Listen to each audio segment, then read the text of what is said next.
শুভ শারদীয়ার আগাম শুভেচ্ছা জানিয়ে শুরু করছি আজকের ভিডিও। আশা করি আপনারা সবাই ভালো আছেন। অষ্টমীতে মায়ের কাছে অনেকেই ব্রত রাখেন, তাই সপ্তমীতে নিরামিষ খাবার খেতে চান অনেকেই। তাই আজকে সপ্তমীর স্পেশাল থালি আমি শেয়ার করলাম, সঙ্গে একটি সিক্রেট নিরামিষ মশলা শেয়ার করব, যেটা আপনাদের সমস্ত নিরামিষ রান্নাকে ভোগের প্রসাদ বানিয়ে দেবে। এই পদগুলো মায়ের কাছে ভোগ হিসেবেও আপনারা নিবেদন করতে পারেন। এছাড়াও যে কোনো নিরামিষ রান্নাতে বা কোনো ফাঁকিবাজি রান্নাতে খুব সহজেই ব্যবহার করতে পারেন এই মশলা। আর যে রান্নার স্বাদ রান্না যেভাবেই করুন না কেন, বাড়ির চারিপাশটা এই মশলার গন্ধে পুরো করে উঠবে। মনে হবে যেন কোথাও প্রসাদ রান্না হচ্ছে। তো চলুন রান্নাগুলো দেখে নেওয়া যাক। তো এখানে আমি মুগের ডাল নিয়েছি 1/4 কাপ। তো আপনারা বাড়ির মেম্বার অনুযায়ী ডাল নিয়ে নেবেন এবং ডালটাকে 4 থেকে 5 বার আমি ভালো করে ধুয়ে নেব। তো এখানে ডালের মধ্যে যে সাদা সাদা কেমিক্যাল দেওয়া থাকে না, তো ওইগুলো যদি ভালো করে না ধুয়ে নেন, ওইগুলো কিন্তু পেটের মধ্যে গিয়ে আমাদের অনেক ক্ষতি করতে পারে, বাচ্চাদের তো বড়দের সবারই। তাই ভালো করে আমাদের ডালটাকে ধুয়ে নিতে হবে। যে কোনো রান্নাতে পরিষ্কার পরিচ্ছন্নভাবে রান্না করলে সেই রান্নাটা খেতেও যেমন মন চাইবে, তেমন ভালো স্বাদও হবে এবং মনে তৃপ্তিও আসবে। তো এখানে আমি ডালটাকে আমি সেদ্ধ করতে দিয়ে দেবো প্রেসার কুকারে। তো এখানে নুন আর একটু লবণ দিয়ে আমি এটাকে প্রেসার কুকারে সেদ্ধ করতে দেব। তো এখানে একটা হুইসেল দেব, দিয়ে আমি ডালটা সিদ্ধ করে নেব। আর একদিকে আমি ভাতও বসিয়ে দিয়েছি। ডাল আর ভাত একদিকে আমার সেদ্ধ হতে থাকবে। ততক্ষণে আমি কি করব, এখানে আমি নারকেলগুলো আর সবজি কটা কেটে নেব। এখানে আমি নারকেলের বাইরের ছালটাকে বাদ দিয়ে দেব, কারণ এতে বড়ার যে টেক্সচারটা আসবে না না হলে। তো এখানে তাই আমি ভালো করে ছালটা বাদ দিয়ে আমি এখানে রান্না করব। আর আলুটাকে এইভাবে আমি ছাল ছাড়িয়ে কেটে নিয়েছি এবং সেটা আলু ভাজার জন্য রেডি করব। এবং এটা পোস্তর মতন ছোট ছোট পিস করে এইভাবে গোল গোল করে আমি কেটে নিয়েছি। আলুটাকে আমি অনুষ্ঠান বাড়ির মতন করে ভাজবো। তো দেখতে থাকুন ভিডিওটা, আশা করি আপনাদের ভালো লাগবে। তো এখানে আমি ওই সিক্রেট মশলার কথা যেটা বলেছিলাম সেটা আমি বানিয়ে নেব। তো এখানে আমি নিয়েছি একটা দারুচিনি স্টিক, আর নিয়েছি লবঙ্গ 5 থেকে 7টা, 1 চামচ জিরে, 1 চামচ পাঁচফোড়ন, আর এখানে এলাচ নিয়েছি 5 থেকে 6টা, শুকনো লঙ্কা নিয়েছি 3টে, দিয়ে আমি হালকা একটু ভেজে নেব। সব শেষে দিয়ে দেবো একটু পোস্ত, 1 চামচ এখন দেব এবং গ্যাস অফ করে আমি আরও 1 চামচ অ্যাড করব। তো এখানে এগুলো মশলাগুলো আমার একটু হালকা ভাজা হয়ে আসবে, তখন কিন্তু খুব কালো করে বেশি ডিপ ফ্রাই করে ভাজতে যাবেন না, তখন মশলার যে সুন্দর স্মেলটা থাকবে সেটা কিন্তু নষ্ট হয়ে যাবে। এবং গ্যাস বন্ধ করে বাকি 1 চামচ আমি পোস্ত দেব, যেটা হালকা একটু সেঁকে নেব, কারণ এই যে গরম তাওয়াটা আছে ওর মধ্যে দিলে ওইখানে একটু গরম হালকা সেঁকা হয়ে যাবে, আর এই পোস্তের গন্ধটা কিন্তু আরো বেশি সুন্দর হবে। তো ওটাকে আমি রেখে দেব। এরপর কড়াইয়ের মধ্যে দিয়ে দিচ্ছি সর্ষের তেল। সর্ষের তেলে আমি জিরে আর একটা শুকনো লঙ্কা ছেড়ে দিয়েছি। তো এরপর আমি যে আলুগুলোকে আমি নুন হলুদ মাখিয়ে রেখে দিয়েছিলাম ধুয়ে, তো ওই আলুটাকে আমি তুলে দিয়েছি কড়াইয়ের মধ্যে। এখানে আমার দেখুন তেলটা একটু বেশি পড়ে গেছে, আপনারা একটু বুঝে শুনে দেবেন। আমি কিন্তু এই কালো কড়াইয়ের মধ্যে আন্দাজ করতে বুঝতেই পারিনি তেলটা কতটা চলে গেছে, অনেক বড় কড়াই ছিল তো, তাই আমি একটু তুলে রেখে নিয়েছিলাম তেলটা, আর তাই আমি এটা পরে কোনো রান্নাতে আমি অ্যাড করেছি। যাই হোক, এখানে মশলাটা আমি ঠান্ডা হতে রেখে দেব একটা বাটির মধ্যে নিয়ে। এরপর আমি নারকেলগুলোকে এইভাবে ছোট ছোট কাট করে নেব। নারকেলটা দেখুন আমি যেভাবে কাটছি, সেখানে আমাদের একটা ভুল হয়ে গেছিলো, আমি অন্যমনস্ক হয়ে কেটে ফেলেছি, তো তাই আমি প্রথমটা বুঝতে পারিনি। আরও একটু ছোট করে আপনারা কেটে নেবেন, না হলে কিন্তু মিক্সিতে এটা শিল পাটার পক্ষে ঠিক আছে, কিন্তু মিক্সিতে এত বড় পিস হলে খুব ঝামেলায় পড়তে হয়। তো আপনারা আরও ছোট পিস করে কেটে নেবেন। আমি এত অন্যমনস্ক হয়ে কেটে ফেলেছি তাই বুঝতে পারিনি। আর এখানে আমি নিয়ে নিয়েছি 1 চামচ আমি নিয়েছি চালের গুঁড়ো, 1 চামচ নিয়েছি পোস্তটা 1 চামচ, এখানে 2 চামচ পোস্ত আমি নেব। এরপর নিয়েছি আমি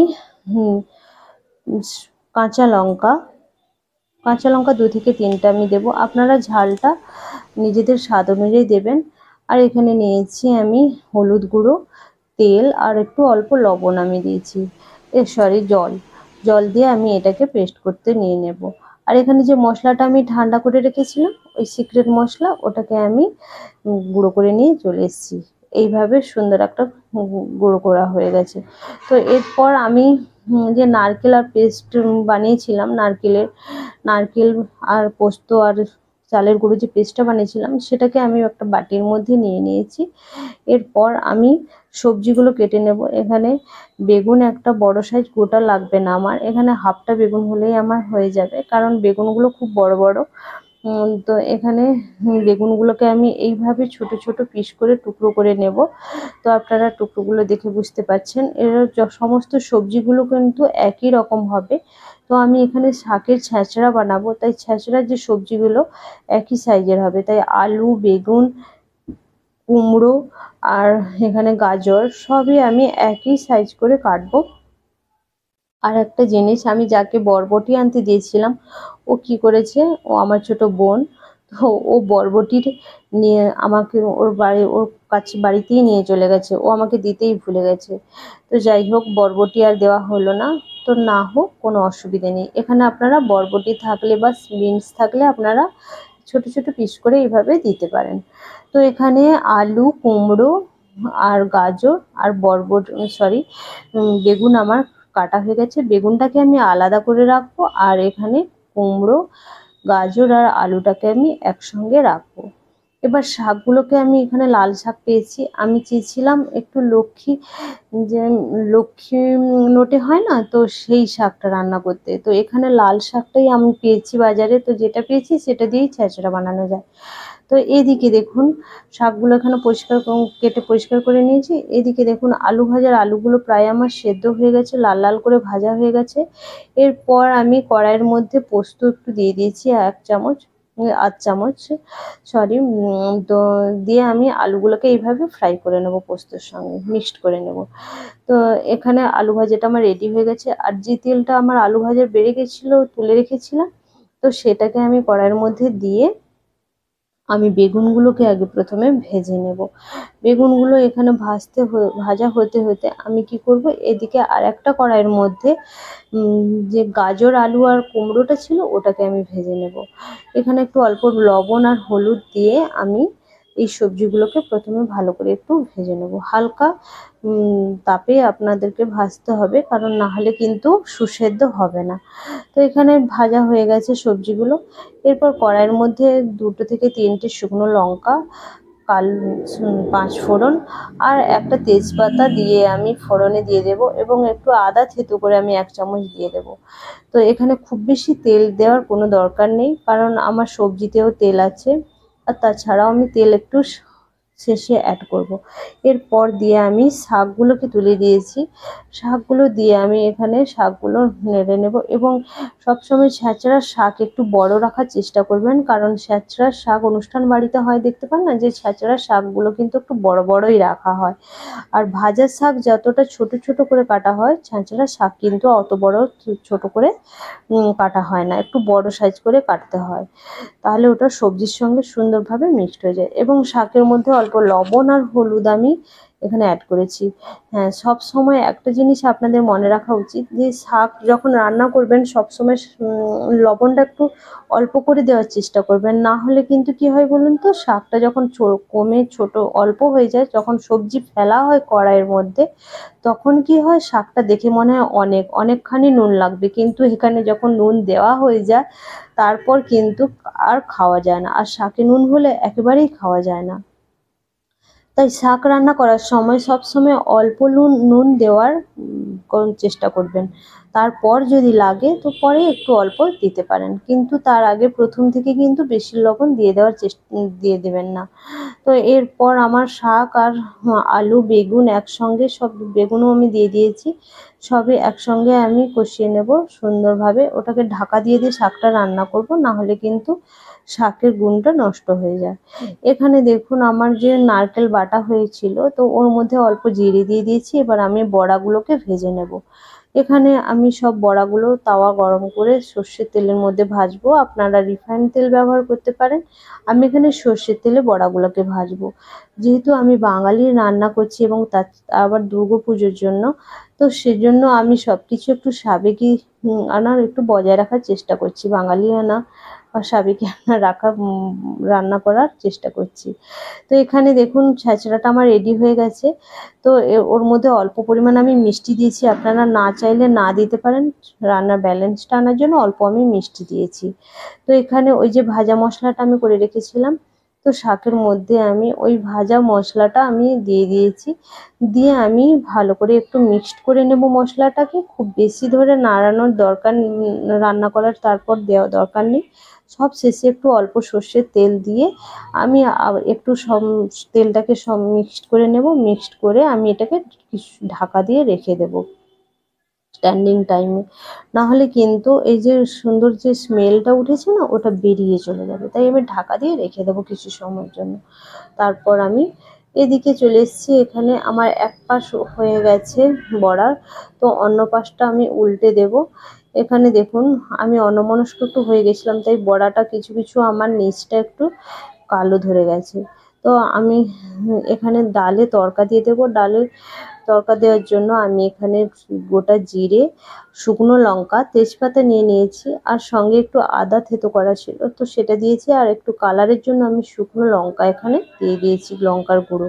আপনারা এটা দিলে দিতে পারেন, না দিলেও দিতে পারেন। এরপর যে ভাজা মশলাটা আমার ছিল, ওই মশলাটা, ওই সিক্রেট মশলা, ওই মশলাটা আমি এখানে অ্যাড করে দিয়েছি। এবং অল্প একটু মুগ ডালের নিরামিষ রান্নাতে অল্প একটু মিষ্টি আমি এখানে অ্যাড করেছি, নুনের যে ব্যালেন্সটা ঠিক থাকার জন্য, রাখার জন্য। আর দিয়ে দিয়েছি একটু ধনেপাতা কুচনো। এটা আপনারা অপশনাল, দিতে পারেন নাও দিতে পারেন, তো আমি এখানে দিয়েছি, তাতে ডালের গন্ধটা খুব সুন্দর আসে। আর সবশেষে নামানোর আগে দিয়ে দিয়েছি আমি অল্প ঘি। দিয়ে আমি ডালটাকে খুব অল্প মিক্সড করে নেবো। দিয়ে শেষে আর একটু অল্প পরিমাণে আমি একটু ওই ভাজা মশলাটা যেটা ছিল সেটা আমি দিয়ে ডালটাকে এইভাবে নাড়িয়ে নেব, গ্যাসটাকে অফ করে দেব। এখানে আমার ডালটা রেডি হয়ে গেছে। তো আপনারা দেখে বুঝতে পারছেন, তো ডালটা খুব একটা ভালো নয় জানেন তো, দোকানে আমাকে এইভাবে একটু ঠকিয়ে দিয়েছে, বললো ভালো ডাল, কিন্তু খুব একটা ভালো সেন্টেড নয়। যেটুকু সেন্ট বেরিয়েছে সেটা আমার রান্নার জন্য আর ওই মশলার জন্য। আর এখানে আমি সার্ভ করে দিয়েছি ভাতের সঙ্গে আলু ভাজা, আর দিয়ে দিয়েছি আমি এখানে দুটো পোস্তর বড়া, আর দিয়ে দিয়েছি শাকের ছ্যাঁচড়া। তো কেমন হয়েছে আমার এই রান্নাগুলো আপনারা অবশ্যই কিন্তু কমেন্ট করে জানাবেন। আপনারা কিভাবে রান্না করেন এইসব রান্নাগুলো আমাকে অবশ্যই কিন্তু কমেন্টে জানাতে ভুলবেন না। আর আমার রান্নার যদি কোনো ভুলভ্রান্তি হয়ে থাকে অবশ্যই আমাকে সেইটা কমেন্টের মাধ্যমে জানাতে আপনারা ভুল করবেন না। আর এখানে আমি ডাল নিয়ে নিয়েছি, তো দেখে কেমন মনে হচ্ছে যে রান্নাগুলো পারফেক্ট হয়েছে কিনা সপ্তমীর জন্য। আর এখানে দিয়েছি দুটো পাঁপড় ভাজা। পাঁপড় ভাজা আমি আর সবশেষে নিয়েছি শসা, আর পাঁপড় ভাজা খাওয়ার জন্য নিয়ে নিয়েছি একটু খেজুরের চাটনি, মিষ্টি চাটনি। তো কে কে পাঁপড় ভাজা চাটনি দিয়ে খেতে ভালোবাসেন আমাকে অবশ্যই কিন্তু কমেন্ট করে জানাবেন। তো আমার এই ভিডিও যদি ভালো লেগে থাকে প্রচুর প্রচুর শেয়ার করার জন্য অনুরোধ থাকলো, এবং লাইক সাবস্ক্রাইব করার জন্য আপনাদের কাছে অনুরোধ থাকলো। তো এই রান্নাগুলো যদি ভালো লেগে থাকে অবশ্যই আপনারা আমার পাশে থাকবেন, এবং নিত্য নতুন রেসিপি নিয়ে আসার আমি চেষ্টা করব, এবং চাইবো আপনাদের আমার এই রেসিপিগুলো যাতে ভালো লাগে সেই দিকে খেয়াল রাখার। তো এখানে আমি দেখুন একটু টেস্ট করে দেখবো রান্নাগুলো কেমন খেতে হয়েছে। তো সত্যি আমি তো আপনাদেরকে টেস্ট করাতে পারবো না, তবে তবে আপনাদের বলতে পারি যে এই রান্নাগুলো কিন্তু খেয়ে মনে হচ্ছে আমি মায়ের প্রসাদ খাচ্ছি। আপনারা বাড়িতে গেস্ট এলে বা এমনি নিরামিষের দিনে কিন্তু আপনারা এইভাবে বাড়িতে বানিয়ে নিজেরা খান এবং সবাইকে খাওয়ান, এবং সুস্থ থাকুন এবং ভালো থাকুন। আর একটা কথা আমি বলবো যে আমার হাজবেন্ড এবং আমার ছেলেরা এমনিতে সবজি খায় না, কিন্তু আমার এই রান্নাগুলো তাদের কাছে ভীষণই স্পেশাল, এবং